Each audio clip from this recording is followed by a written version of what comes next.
Bonjour et bienvenue à cette série de web-émissions McGill à vos côtés en soutien aux familles et aux proches aidants. Je suis Claire Webster, ancienne proche aidante, conseillère certifiée en soins pour les troubles neurocognitifs et fondatrice du programme de formation sur les troubles neurocognitifs de l'Université McGill. Je travaille avec une équipe dynamique d'éminents professionnels de la santé qui supervise ce programme, dont le docteur José Moret de la division de gériatrie et le docteur Serge Gauthier, professeur émérite, anciennement du Centre de recherche pour les études sur le vieillissement de l'Université McGill. Ces web-émissions sont rendues possibles grâce à la générosité de nos donateurs et McGill à vos côtés est parrainé par le programme d'engagement communautaire de Amelia Saputo pour les soins des troubles neurocognitifs.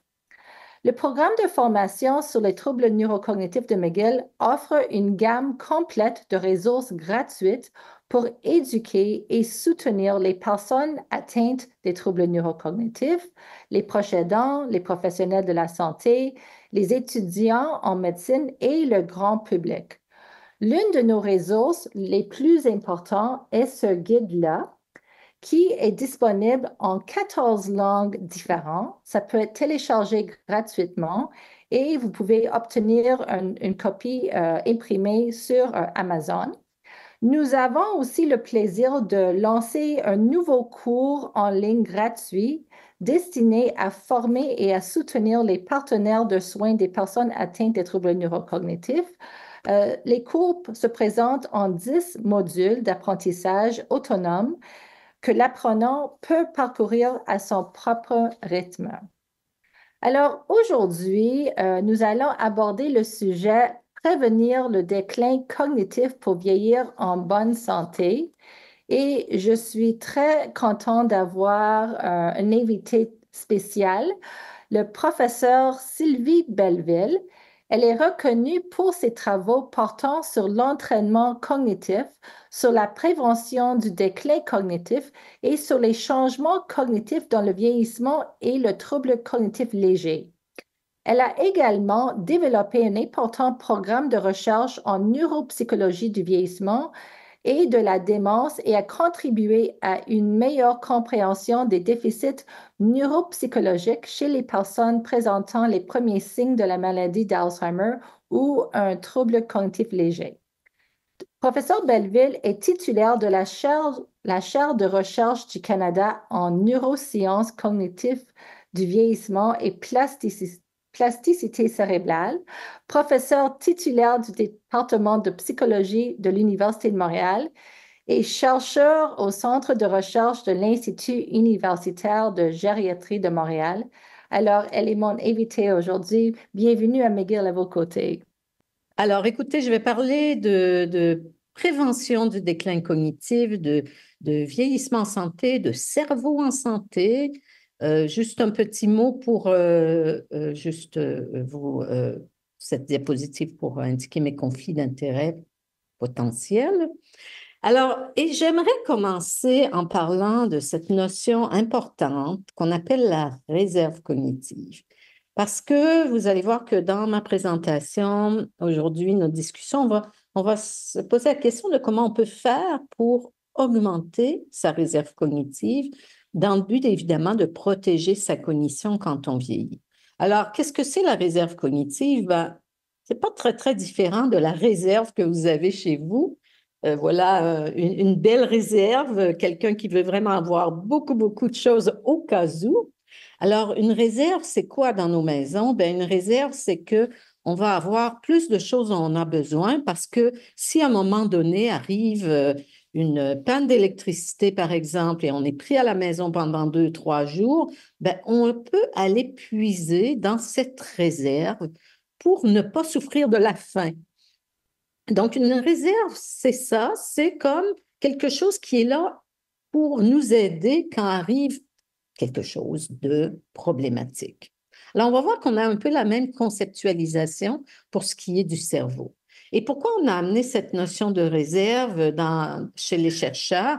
Ben, c'est parce qu'on sait très bien que certaines personnes vivent assez peu de déclin cognitif avec l'âge. Donc ici, vous avez un graphique d'une grande étude qui ont regardé la performance cognitive que vous voyez ici en bas selon le groupe d'âge. Donc selon qu'on a plutôt 35 ans, plutôt 55 ans, plutôt 75 ans. Et ce que j'ai entouré ici en orange, c'est pour vous montrer qu'il y a des gens qui ont 75 ans, qui ont 80 ans en vert un peu olive et qui ont la même performance que des gens de 35 ans. Et ça, c'est très important parce que ça nous dit, attention, ces personnes-là, qui sont ces personnes-là? Est-ce qu'elles ont quelque chose de spécial? Et en fait, la littérature nous montre que oui, elles ont quelque chose de spécial et probablement, il y a tous ces processus de réserve et processus aussi de neuroprotection. Alors, voilà un graphique où je mets un petit peu en relation ce que je veux dire par là. Donc, vous avez l'âge ou la maladie, par exemple, une maladie d'Alzheimer, des problèmes vasculaires au niveau du cerveau. Bon, tout ça va amener des changements cérébraux. Donc, on va voir soit une perte des synapses ou une perte des neurones ou des protéines anormales qui vont s'accumuler dans le cerveau. Donc, ça, c'est des choses qui vont se répercuter sur la cognition, sur la mémoire, sur le langage, sur le raisonnement. Et on va identifier deux facteurs qui nous protègent. D'abord, on voit que certaines personnes préservent un cerveau sain plus longtemps. Certaines personnes ne montrent pas cette perte de neurones, ne montrent pas d'accumulation de protéines anormales, ne montrent pas d'atteinte vasculaire. Donc, ils ont comme un cerveau plus jeune, en guillemets, plus en santé. Et il y a d'autres personnes, et c'est ce que j'appelle ici la réserve cognitive, c'est une notion un petit peu plus compliquée, mais c'est important de l'expliquer, c'est qu'il y a des personnes qui ont ces changements neuronaux dans le cerveau. Donc, ils ont bel et bien une accumulation de protéines amyloïdes, par exemple, qu'on sait qu'ils sont associés à la maladie d'Alzheimer, où ils ont une certaine atrophie de leur hippocampe, qui est la région du cerveau qui est impliquée dans la mémoire. Mais pour des raisons qu'on va essayer de comprendre, elles sont capables de combattre les effets négatifs de ces changements cérébraux sur leur cognition. Donc, elles ont les changements cérébraux quand on les regarde avec des imageries, par résonance magnétique, par exemple, mais il y a assez peu d'impact sur leur mémoire. Donc, pourquoi il y a assez peu d'impact? Ben, on pense qu'elles ont une réserve cognitive. Donc, elles ont quelque chose dans leur cerveau qui leur permet de compenser pour ces changements cérébraux qui, sinon, auraient amené des problèmes. Alors ça, c'est une notion vraiment extraordinairement importante, assez nouvelle et qui a fait beaucoup, beaucoup de bruit. Et puis, dans notre contexte, et puis dans le contexte de la recherche, bien, la question importante, c'est est-ce que je peux faire quelque chose pour augmenter ma réserve cognitive ou même pour diminuer l'impact augmenter ma santé cérébrale, donc ma santé cérébrale ou ma réserve cognitive, et comme ça, protéger ma cognition. Puis là, je vous montre un graphique qui vient d'une étude d'un groupe de chercheurs du consortium canadien sur la neurodégénérescence associée au vieillissement, le CCNV. C'est un graphique qui montre tous les facteurs de risque ou de protection, si on veut, qu'on connaît comme étant associés aux troubles neurocognitifs majeurs. C'est un terme qu'on utilise pour refléter la démence. Vous savez, quand quelqu'un a une maladie d'Alzheimer ou une maladie vasculaire cérébrale, et puis ça a un impact important sur leur cognition, ça a un impact important sur leur autonomie, bien, on a montré qu'il y a beaucoup de facteurs de risque qui sont modifiables. Et ça, c'est plusieurs études d'un groupe international qui est présidé par Mme Livingstone et qui a montré que plusieurs facteurs de risque modifiables peuvent expliquer une grande proportion des cas de maladie d'Alzheimer notamment et de troubles neurocognitifs majeurs. Donc, on en a la plupart ici dans ce graphique, par exemple, l'activité physique, la santé cardiovasculaire, la nutrition, la vision, l'audition, le sommeil, le fait d'être stimulé cognitivement et notre santé sociale, en fait, notre réseau social, notre santé psychologique. Donc, ça, ce sont tous des facteurs qu'on peut modifier comme individu. Et si on les met ensemble, ils pourraient expliquer jusqu'à 40% des cas de maladie d'Alzheimer dans le monde. Donc, ça, c'est vraiment une donnée très, très importante. Puis, on va en parler un petit peu plus aujourd'hui. Et ce que les auteurs de cette étude de Livingstone ont aussi tenté de faire, c'est de relier chacun de ces facteurs-là, s'ils ont un impact, soit en réduisant la pathologie au niveau du cerveau, ce que j'ai appelé tout à l'heure le maintien cérébral, d'avoir un cerveau plus en santé, et d'autres facteurs vont plutôt augmenter la réserve cognitive. Donc, ils vont augmenter la capacité qu'on a à combattre l'impact des dommages neuropathologiques sur la cognition.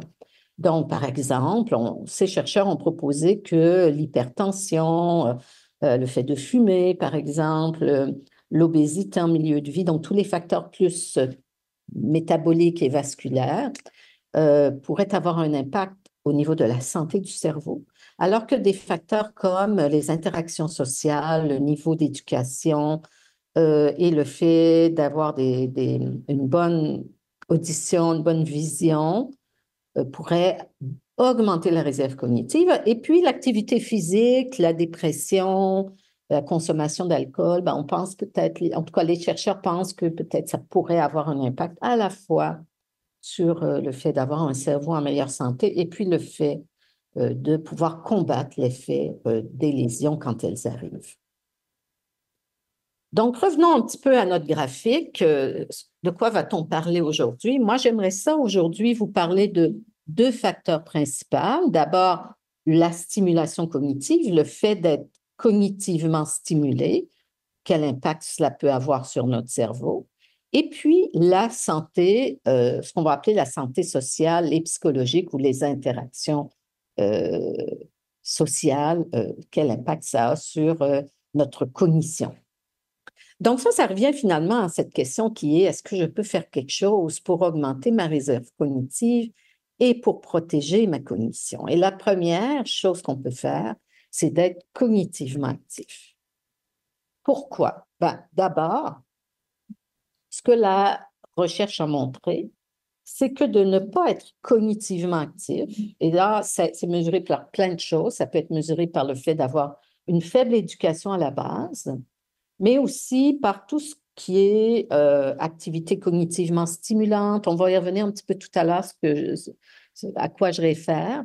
Donc, d'avoir des activités cognitivement stimulantes, soit à l'âge moyen, soit plus tard dans la vie, avoir un emploi cognitivement stimulant. Tout ça, ça fait qu'on est plus, on a un meilleur engagement cognitif, on est plus stimulé intellectuellement et ça réduit notre risque de démence.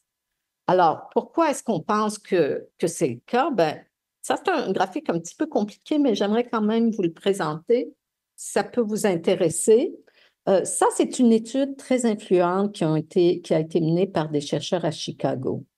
Ces chercheurs ont recruté des gens qui ont accepté d'être suivis tout au long de leur vie et à leur décès, donner leur cerveau pour qu'on puisse regarder, bon, comment était le cerveau au décès de la personne. Et ça, ce que ça a permis, c'est de voir est-ce que la personne avait des problèmes cognitifs pendant sa vie. Ça a permis de voir quelle sorte de stimulation cognitive ces gens ont eu, quelle sorte de vie ils ont eu. Et ça a permis aussi de savoir quel était l'état de leur cerveau à leur décès. Et ce qu'on a observé, ce que les auteurs ont observé, vous avez ici, là où il y a la flèche rouge, ce sont des gens qui ont dans leur cerveau beaucoup de pathologies Alzheimer. Donc, si on regarde leur cerveau seulement, on se dit, ah, ça, c'est des personnes qui ont probablement une maladie d'Alzheimer. Et les chercheurs sont retournés voir leurs données cognitives et ce qu'ils ont vu, c'est que non, ce n'étaient pas tous des personnes qui avaient la maladie d'Alzheimer. En fait, certaines personnes avaient une cognition tout à fait normale. Et ils ont tenté de voir si on pouvait expliquer ce maintien de la cognition malgré le fait d'avoir des pathologies Alzheimer dans le cerveau. Et un des facteurs importants, on va en voir un autre tout à l'heure, là, un facteur important, c'était le niveau d'éducation.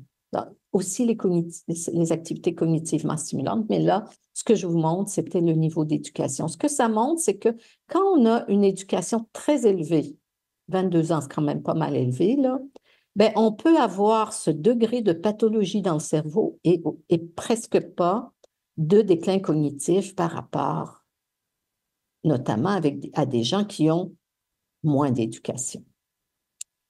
Et nous, ce qu'on a montré dans une étude, bon, ça, c'est une étude qui est vraiment très, très importante parce que je pense que ça a fait tout. Les gens ont été estomaqués par ces données et ça a convaincu les gens que la pathologie dans le cerveau n'était pas suffisante pour expliquer la cognition. Il fallait un autre facteur, ce qu'on appelle la réserve cognitive, justement. Et ce que nous, on a montré, c'est quand on regarde le cerveau des gens qui sont plus ou moins éduqués, mais ici, ou alors qui ont plus ou moins d'activités cognitivement stimulantes dans leur vie, et ça, c'est ici ce qu'on a vu, bien, en fait, ces gens-là ont un cerveau beaucoup plus actif dans des régions qui sont importantes pour la mémoire. Et évident. Et ce qu'on a aussi observé, c'est que cette activité importante qu'on observe chez ces gens-là qui ont une vie intellectuellement stimulante, bien, elle les protège de l'atrophie de l'hippocampe. L'hippocampe et cette structure impliquée dans la mémoire. Donc, on voit ici combien le fait d'être stimulé dans sa vie intellectuellement a un effet protecteur par rapport à l'impact des lésions ou des changements cérébraux associés à l'âge. Alors, qu'est-ce qu'on veut dire par être cognitivement actif? Ça peut être plein de choses. C'est évidemment se stimuler par ses loisirs, parce qu'évidemment, tout le monde n'a pas été à l'école longtemps quand ils étaient petits, hein? Mais il y a bien d'autres façons d'être cognitivement actif. Donc, se stimuler par ses loisirs, on va parler de lecture, de mots croisés, même la menuiserie, c'est compliqué, la menuiserie. Club photo, il y a des études qui ont montré que d'aller s'inscrire dans un club photo, apprendre la photo numérique, c'est déjà stimulant intellectuellement et ça a un effet sur le cerveau. Les échecs, les jeux de stratégie, les débats d'idées, aller dans des musées, etc. Ça, c'est évidemment important. Ça peut être des stimulations par son engagement social, faire du bénévolat, faire de la politique, toute autre action qui fait qu'on est impliqué socialement, c'est stimulant intellectuellement. Sa créativité, donc la créativité est aussi une façon de stimuler son cerveau. La peinture, la musique, la musique a été montrée comme étant très neuroprotectrice. L'écriture, écrire son autobiographie, etc. L'âge et la retraite. Alors, plusieurs études, surtout si on a un métier qui est cognitivement stimulant. Moins si on a un métier qui est fatigant, qui est physiquement ardu. Mais quand on a un métier qui est cognitivement stimulant, on voit que la retraite peut occasionner une petite baisse au niveau des capacités cognitives et que les gens qui prennent une retraite un peu plus tardivement tendent à avoir de meilleures cognitions. Évidemment, être toujours en apprentissage de nouvelles choses, apprendre l'espagnol, apprendre l'informatique, venir ici, vous apprenez plein de choses et ça stimule votre cerveau. Sortir de sa zone de confort, très important. Les gens ont tendance à faire ce dans quoi ils sont très, très bons, puis à rester là-dedans. Mais c'est bien de se stimuler. C'est bien parfois d'être un peu en échec, puis de recommencer, parce que ça veut dire qu'on fait de nouvelles connexions, qu'on va tenter de résoudre un problème et qu'après, on va être meilleur. Donc, il ne faut pas être toujours dans une zone de maîtrise parfaite. Diversifier aussi ses activités cognitivement stimulantes. Faites du sudoku tout le temps, ce n'est pas idéal. Faites autre chose aussi. Allez voir du côté des jeux de stratégie ou alors au niveau de la créativité, etc. Prendre soin de son audition et vision. On a vu tout à l'heure que l'audition et vision sont des facteurs qui sont associés à un risque accru de maladie d'Alzheimer. Et on pense qu'une des raisons, plein de raisons, on essaie de comprendre, mais une des raisons pourrait être que quand on a un problème auditif, notamment ou visuel, on tend à s'isoler, on tend à faire moins de choses, à moins sortir, etc. Donc, on réduit notre niveau de stimulation intellectuelle et sociale.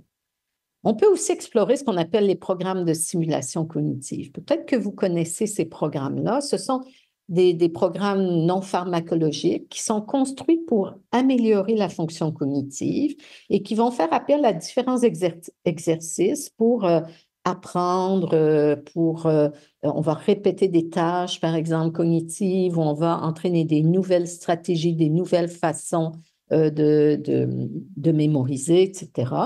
On sait qu'il y a beaucoup de programmes de ce type qui sont informatisés, des programmes commerciaux, puis il y a une certaine efficacité à ces programmes, ça dépend lesquels, là, mais il y a quand même quelques études qui montrent qu'ils peuvent avoir un impact sur ce qu'ils entraînent, pas nécessairement un impact dans la vie de tous les jours. Par contre, il n'y a pas une grande généralisation, mais ils peuvent améliorer, par exemple, l'attention ou la vitesse avec laquelle on réalise les activités. Il y a aussi beaucoup de programmes qui vont faire des petits groupes, et ça, on voit ça beaucoup dans les groupes, dans les organismes communautaires. Certains CIUS le font, certaines cliniques mémoire. Donc, il y aura des petits groupes qui vont travailler ensemble pour apprendre des nouvelles stratégies, des nouvelles façons de faire les tâches cognitives. On utilise ça souvent pour la mémoire, et nous, on en a quand même pas mal conçu, développé des programmes comme ça. Je vais vous montrer deux, trois exemples de programmes qu'on a construits, puis parce que ça peut être intéressant pour vous de voir si vous avez accès à des programmes, c'est à peu près la même chose. Le programme MEMO, c'est un programme on a construit avec des cliniciens, des neuropsychologues, et l'idée était d'enseigner aux gens des nouvelles stratégies de mémoire. Avant d'enseigner des stratégies de mémoire dans ce programme, donc c'est un programme qui se fait en petits groupes, les gens viennent pendant 8 semaines, environ 2 heures par semaine. On peut le faire aussi, je connais des cliniciens qui le font virtuellement par Zoom, puis, ou en individuel, ça peut être aussi une façon de le faire. Et on va d'abord enseigner à porter attention, donc, parce que souvent les gens, en vieillissant, on a moins de capacité à bien focaliser notre attention. Puis l'attention, c'est la porte d'entrée de l'information. On ne peut pas mémoriser si on n'a pas porté attention aux choses qui nous intéressent. Donc, dans ces programmes-là, on va enseigner aux gens à ralentir d'abord, à s'arrêter, à être conscient du présent. Donc, par exemple, on s'arrête, on trouve un point de repère pour là où on a stationné notre voiture. Donc, si vous voyez, on porte attention, on s'arrête, on regarde, parce que parfois, on a tendance à penser que les choses s'enregistrent automatiquement, puis ce n'est pas nécessairement le cas. On va réduire aussi les bruits non pertinents. Il y a la télévision derrière, ou il y a la radio derrière, ou il y a beaucoup de monde qui parle autour de vous. Ça, c'est difficile pour l'attention. On va aussi réduire le multitâche quand c'est possible. On sait que on est toujours en multitâche. Traverser la rue en jasant avec votre ami, vous êtes en multitâche. Vous marchez en regardant votre téléphone cellulaire. On ne conseille pas ça, mais vous êtes en multitâche. Donc, on va aussi faire des exercices pour apprendre les gens à prioriser. Si vous marchez et vous êtes en train de regarder votre téléphone, ben peut-être c'est pas le téléphone n'est pas la tâche à prioriser, c'est la marche parce que il y a peut-être des trottoirs, il y a peut-être des obstacles. Donc, on apprend aux gens à bien évaluer c'est quoi qui est important de prioriser dans une double tâche. On apprend aussi beaucoup dans les programmes sur la mémoire à encoder correctement, encoder avec profondeur. Parce que la mémoire, elle est déterminée en grande partie par la façon dont vous avez mis l'information dans votre mémoire. Et plus vous faites des liens dans l'information que vous mettez en mémoire, et plus l'information va être facile à récupérer après. Parce que notre mémoire, elle fonctionne comme ça. Elle fonctionne par des indices, des petits fils qui relient un indice à ce qu'on veut mémoriser et rappeler. Donc, si on ne fait pas de lien, si on ne fait pas suffisamment de liens, on mémorise moins. Plus on fait des liens et mieux on mémorise. Et nous, on utilise beaucoup l'imagerie mentale dans nos interventions, mais il y a d'autres façons aussi. L'imagerie mentale, c'est juste de faire une association amusante pour apprendre un nom, par exemple. les noms, c'est très difficile. Les gens ont beaucoup de mal à apprendre des noms, puis ça les embête parce que socialement, ça nous gêne de ne pas se souvenir du nom d'une personne. Donc, on va apprendre, par exemple, des stratégies comme Monsieur Beauchamp ici. Si vous voulez vous souvenir de son nom, ben, vous allez voir peut-être un trait de son visage qui est ici, peut-être cette petite houppette là qu'il a. Et puis, vous allez dire, ah tiens, on dirait un champ. Et la prochaine fois que vous allez voir Monsieur Beauchamp, vous allez voir cette petite houppette et tout de suite, ça va vous rappeler ceci et le nom. Parce que le champ, Beauchamp, c'est un beau champ. Donc, vous voyez, ce sont des choses qui sont assez simples, mais qu'on peut utiliser parce qu'on les a pratiquées, parce qu'on est à l'aise avec les stratégies. On peut faire des liens aussi avec des choses qu'on connaît déjà.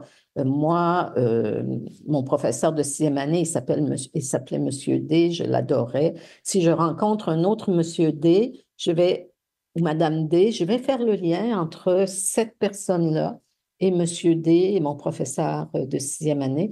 Puis ça va faire que je vais mieux encoder l'information puis mieux la mémoriser. Pour les choses à faire, on peut visualiser l'action à faire, on peut prononcer les instructions en voix haute, dans ses propres mots. On peut aussi regrouper les éléments de manière significative. Par exemple, si vous avez une course à faire, vous allez regrouper ensemble tous les légumes, puis tous les produits d'entretien, etc. Donc, l'idée, c'est vraiment d'être stratégique et d'encoder de façon à faire du sens et à avoir une trace qui est plus forte. Je dis souvent aussi, on enseigne ça dans notre intervention, de pratiquer et d'apprendre les aides externes et de ne pas se gêner d'utiliser des aides externes. Ça facilite la vie. Il faut être organisé, évidemment. Vous n'allez pas mettre dans votre agenda juste 9h45. Vous allez mettre Madame Webster à 9h45 à McGill, par exemple. Donc, il faut mettre de l'information structurée. Et il faut que ce soit consulté régulièrement, consulter son agenda tous les matins. Moi, je fais ça. Je regarde mon agenda tous les matins. Si je ne le regarde pas le matin, ça m'arrive très souvent d'oublier le rendez-vous de 9 heures. Donc, vous voyez, tout le monde est sujet, on a des vies très occupées, tout le monde est sujet à des oublis. Donc, il faut s'aider. Le calepin près du téléphone, une alarme, quand on fait cuire quelque chose, mettre des indices, là, on peut ramener quelque chose chez le médecin, on le met devant la porte pour que vraiment on n'oublie pas. Donc, il ne faut pas avoir peur de s'aider, il ne faut pas avoir peur d'utiliser des aides externes. Ça permet d'utiliser votre mémoire après pour des choses qu'on ne peut pas, qui ne peuvent pas être facilitées par des aides externes, comme le nom d'une personne, par exemple. On a donc ce programme qui s'appelle Mémo. On l'a utilisé avec des personnes qui ont un trouble cognitif léger, qui sont, on le sait, des personnes qui sont à risque de décliner vers un trouble neurocognitif majeur, une maladie d'Alzheimer. Et 144 personnes, et ces gens-là soit recevaient une intervention comme ça, soit recevaient une intervention plus psychosociale qui consistait à comment gérer son stress, comment relaxer, comment dealer avec des situations stressantes ou frustrantes, par exemple. Et ce qu'on a observé, vous voyez ici, avant l'intervention, bon, tout le monde est pareil, les 3 groupes, il y avait un groupe aussi liste d'attente qui ne faisait rien, juste les évaluations avant et après. Et ce qu'on observe, c'est que les gens qui sont dans un programme d'intervention cognitive augmentent leur mémoire, leur rappel différé. Ça, c'est la mémoire quelques minutes après qu'on l'ait mémorisé. Donc, ça, c'est une mémoire qui est très sensible à la maladie d'Alzheimer, qui décline souvent dans la maladie d'Alzheimer. Donc, c'est une mesure très importante. Et on voit aussi que cette amélioration, elle est maintenue 3 mois et 6 mois après l'intervention. Et on a eu la chance d'avoir un support pour aller rechercher ces gens-là 5 ans plus tard. Et on voit que 5 ans plus tard, l'amélioration de la mémoire, elle demeure. Les gens déclinent un tout petit peu, mais ils sont encore bien supérieurs aux personnes qui n'ont pas eu l'intervention. ou qui ont eu l'intervention psychosociale. Donc, on a vraiment un effet qui est présent, puis qui se maintient. On a aussi évalué, on a utilisé ce qu'on appelle la neuroimagerie, l'imagerie par résonance magnétique fonctionnelle, où on va voir ce que le cerveau fait pendant que les gens accomplissent des tâches. Et ce qu'on a observé, c'est que ces gens-là qui ont eu une intervention, ils ont un cerveau plus actif. Ils activent davantage des régions, différentes régions qui sont associées justement aux stratégies de mémoire qu'on leur a apprises, notamment une région qu'on appelle pariétale, qui est impliquée dans l'imagerie mentale, des régions au niveau du lobe temporal qui sont impliquées dans le mémoire sémantique, dans les connaissances, les liens entre les choses. Donc, c'est un cerveau plus actif et qui permet aux gens de mieux récupérer, encoder l'information. Alors, autre chose que je veux parler peut-être rapidement aussi, c'est la question d'être connecté socialement. Pourquoi? Parce que c'est un élément très important. Je l'ai mis ici, vous voyez, c'est mon graphique de tout à l'heure. On sait que l'isolement social augmente le risque de démence de 60% et que la dépression augmente le risque de démence de 90%. Tout à l'heure, pour les activités cognitivement stimulantes, c'était aussi 60%. On voit que c'est à peu près similaire au niveau de l'engagement cognitif et l'engagement social. Il y a un risque similaire associé à ces deux facteurs. Donc, avoir un bon engagement social, c'est un effet protecteur. On sait que le risque de démence aussi est plus élevé chez les célibataires et chez les veufs que chez les personnes mariées. Donc, ça aussi nous montre que c'est un élément important dont il faut tenir compte si on veut protéger sa cognition. Ça, c'est le même groupe que tout à l'heure. Un graphique est un petit peu différent, mais l'idée est la même que ce que je vous ai montré tout à l'heure pour l'éducation. C'est encore ce groupe de Chicago qui a suivi les gens dans le temps, puis qui a regardé le cerveau au décès, puis qui a vu que, encore une fois, ici, on voit le cerveau, certains cerveaux avaient des protéines anormales de façon très importante, mais qu'il y a des gens qui s'en sortaient mieux avec le même niveau d'anomalie cérébrale. Et ici, ce qu'ils ont observé, c'est que les gens qui avaient un réseau social plus important avaient moins d'impact sur leur cognition, malgré le fait qu'ils avaient autant de pathologies Alzheimer que les gens qui avaient un faible réseau social. OK? Donc, on a encore une fois cette idée que le fait d'avoir un réseau social important, ben, quand arrive la maladie, on s'en défend, on la combat. Alors, comment on peut améliorer son réseau social? Les chercheurs sont aussi intéressés à ça. Identifier les personnes avec qui vous souhaitez maintenir le lien, qui sont les personnes qui vous font du bien. Faites un plan pour maintenir le contact avec eux, prendre un cours ensemble, appeler ces personnes tous les mois, sortir de chez soi ou utiliser la technologie pour maintenir le contact, c'est aussi important. Gardez vos activités de loisirs, contacter de vieux amis avec qui vous avez perdu contact. Attention à la retraite, encore une fois, ça j'en ai déjà parlé pour les activités cognitivement stimulantes, mais c'est vrai aussi pour l'isolement social parce que après la retraite, on tend à perdre nos repères, notre définition de nous-mêmes, il faut se redéfinir, il faut éviter l'isolement social. Axer aussi sur les aspects positifs du vieillissement. Donc, il faut prendre garde à sa conception du vieillissement, puis évidemment surveiller là, les signes de dépression. Et puis, je ne vais pas parler des interventions qui visent à réduire l'isolement social et la solitude, mais il y en a quand même beaucoup. Ça peut être des interventions qui visent à améliorer les compétences sociales, les interventions qui visent à gérer le stress, etc. Et puis, pour terminer, je voudrais finir très rapidement sur les facteurs le fait que de plus en plus d'interventions et d'approches vont pas juste regarder la cognition, les activités cognitivement stimulantes, mais vont combiner ça avec d'autres habitudes de vie, par exemple l'activité physique, la nutrition, etc. Et ça, c'est bien important parce que si la maladie d'Alzheimer, par exemple, on pense qu'elle est multidimensionnelle, puis on voit qu'il y a beaucoup de facteurs de protection, de risque qui sont associés à la maladie d'Alzheimer, ça fait du sens de ne pas juste axer sur un facteur, mais sur un ensemble de facteurs. Et ça, c'est une étude qu'on appelle FINGER, c'est une étude très, très connue, influente, qui a montré notamment que si ça, c'est une intervention qui combinait activité physique, entraînement cognitif, un peu comme je vous ai présenté tout à l'heure, conseil nutritionnel et gestion de votre risque vasculaire et métabolique, et il y avait des effets positifs sur la cognition après 2 ans, et puis une réduction du risque de déclin cognitif.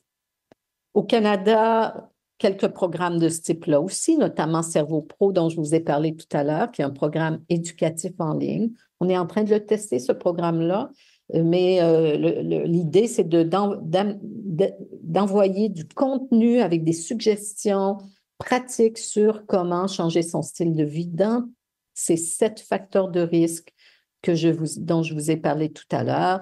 Et ça dure entre 6 et 10 mois. Là, on voit, peut-être 10 mois, c'est un peu long pour les gens. On est en train de prendre une version un petit peu plus courte. Lucie, c'est un programme personnalisé. Ça, c'est aussi développé au Québec, donc c'est important de souligner, de promotion des saines habitudes de vie qui est conçu avec l'objectif de favoriser sa santé cognitive. Et ici, on va axer sur l'alimentation, activité physique et stimulation intellectuelle. Et il y a des entrevues avec une conseillère, des conseillers, pour vraiment maintenir la motivation sur les changements associés aux habitudes de vie. Donc, j'espère vous avoir convaincu qu'on peut faire beaucoup pour améliorer sa réserve cognitive, pour protéger sa cognition. Et voici, par exemple, un programme très divertissant pour garder sa cognition active, écrire un journal de voyage, apprendre la photographie, joindre un club de lecture, écrire un livre de recherche, de recettes, de recherche, apprendre le cha-cha, aller dans les musées, se mettre au yoga, etc., etc. Vous y allez selon ce qui vous intéresse, évidemment.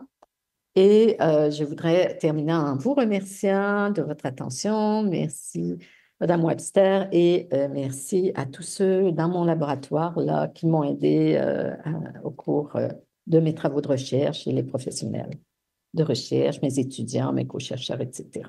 Voilà. Merci.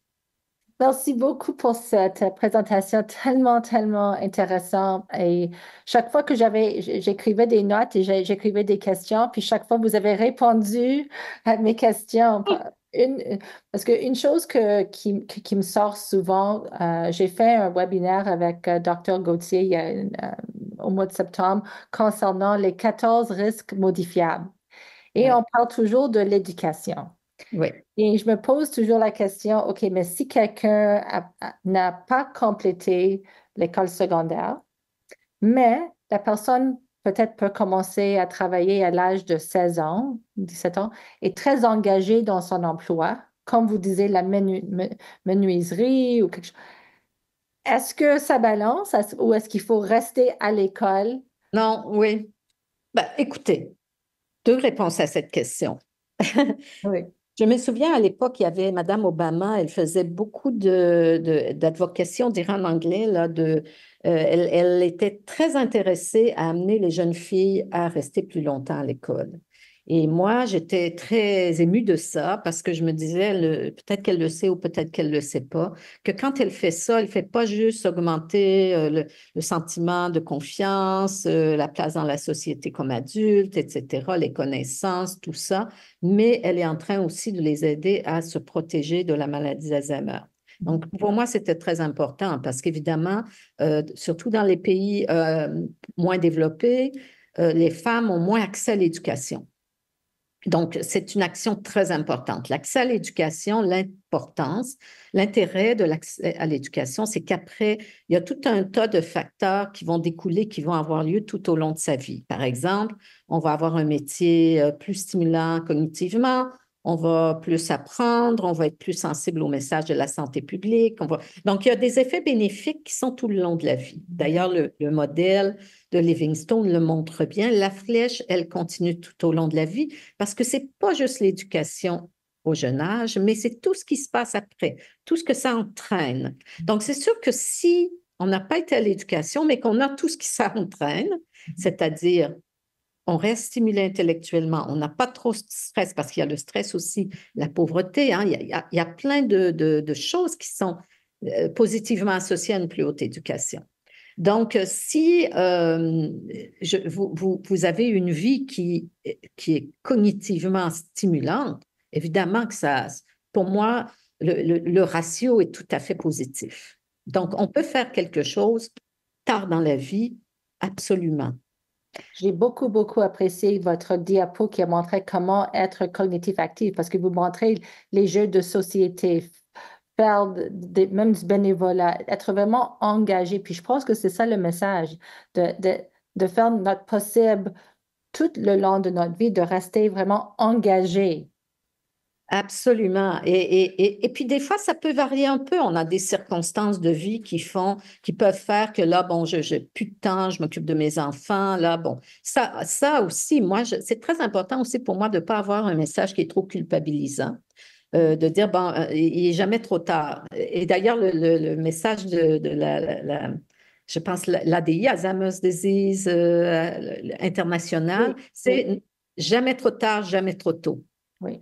Donc, ça veut dire jamais trop tard. Et donc, il y a possibilité de continuer à faire un tas de choses, même si on n'a pas fait grand-chose, il n'est jamais trop tard pour recommencer à se stimuler. Il faut rester dans sa zone, par contre. Il ne faut pas chercher nécessairement à aller tout de suite vers des choses hyper compliquées qui vont nous décourager puis qui vont faire qu'on va arrêter. Faire du sudoku pour quelqu'un qui a toujours fait juste écouter la télé, ben c'est déjà énorme. C'est déjà pas mal jongler avec son cerveau. Donc, il faut s'ajuster à soi-même aussi. Vous avez abordé aussi le sujet de la relation entre la dépression et la démence. Et Ouais. moi, je vois avec les familles dont je travaille, ça arrive souvent, surtout un homme qui a été engagé dans ses affaires, un professeur qui travaille depuis longtemps, et tout à coup, quand il prend sa retraite, il voit comme les semelles de la démence peuvent commencer, ou quelqu'un qui a survécu à la mort d'une épouse, ou comme vous avez parlé des personnes qui sont plus mariées ou quelque chose, c'est des traumes que les personnes peuvent subir. C'est une perte dans la vie aussi. Oui. Oui, oui, tout à fait. Il y a plein de facettes. La dépression et ce que vous dites, il y a plein de choses intéressantes. D'abord, la retraite, pour moi, c'est vraiment une étape de vie qui est majeure. Faut Mhm. faire ça avec, faut vraiment porter attention parce qu'il y a des gens qui s'y adaptent pas. C'est toute une adaptation. D'abord parce qu'on est socialement stimulé, on se définit par notre travail. Souvent, certaines personnes, je ne vais pas dire les messieurs, mais certains Oui, ça peut arriver, hein? On se définit par son travail ou alors on n'a pas développé aucun autre loisir parce qu'on est tellement passionné par notre travail que le travail est notre loisir. Donc, quand arrive la retraite, il n'y a plus rien. Et ça peut, on le voit bien dans les études nationales, si on compare les pays en fonction de l'âge de retraite obligatoire, tous les pays, tout de suite après la retraite, parce que l'âge de retraite obligatoire, c'est important parce que sinon, ben, on ne sait pas si c'est parce que les gens avaient des problèmes cognitifs qu'ils ont pris leur retraite. Mais dans un pays où l'âge de retraite obligatoire, c'est tout le monde prend sa retraite à 65 ans. Donc, et ce que ça montre, c'est quand on compare l'âge de retraite obligatoire au travers des pays, les pays qui ont un âge de retraite obligatoire très jeune, la cognition est plus atteinte à peu près autour du moment où la retraite est prise. Puis ça, c'est systématique au travers des pays. Donc, c'est un enjeu, la retraite, pour certaines personnes, pour tout le monde, des gens qui s'y préparent très, très bien. La dépression, il y a deux éléments dans la dépression, c'est qu'on pense qu'il y a quand même un effet aussi soit réactionnelle, donc les gens sont déprimés parce qu'ils commencent à sentir qu'ils ont des problèmes, puis ils s'isolent, tout ça. Donc, ça peut être réactionnel, ça peut être aussi, on sait, un premier signe de maladie d'Alzheimer ou de démence. Donc, mais ça peut être aussi quelqu'un qui a eu des dépressions toute sa vie. On sait qu'ils sont plus à risque de maladie. Donc, c'est un peu plus compliqué, la dépression. Mhm.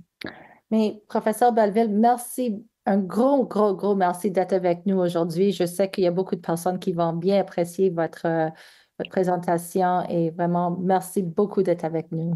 Merci infiniment pour l'invitation. C'est un plaisir. Alors, cette web émission est une initiative du programme de formation sur les troubles neurocognitifs de l'Université McGill qui est financée par des dons privés. Alors, pour faire un don ou pour en savoir plus sur notre programme, s'il vous plaît, rendez-vous à notre site web au www.mcgill.ca/démence. Merci de visionner notre web émission. Bonne journée.